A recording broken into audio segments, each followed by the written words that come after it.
What began as a nostalgic afternoon in Mike's parents' attic quickly turned into something none of them could explain.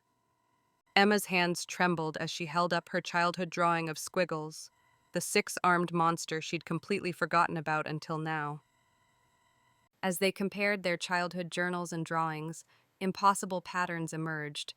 Each of their supposedly made-up friends had identical details that they couldn't have possibly coordinated as children.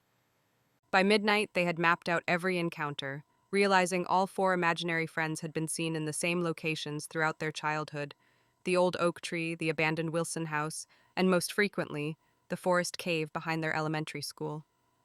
The next morning found them retracing their childhood steps through West Ridge Forest, following a path none of them had walked in over 20 years. The cave entrance was smaller than they remembered, almost hidden now by decades of forest growth. But Emma swore she could hear the same musical humming that used to call her here as a child.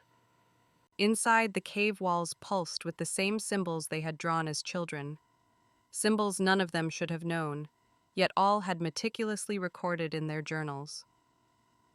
At the back of the cave, behind a formation they used to call the Dragon's Teeth, they discovered something impossible: a tiny, ornately carved wooden door none of them had ever mentioned in their journals.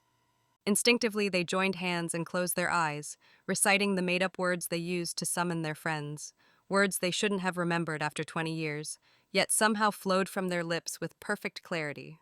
The door creaked open, flooding the cave with brilliant light, and there in the doorway stood four beings they had spent decades convincing themselves weren't real, their imaginary friends, waiting patiently all these years for their return.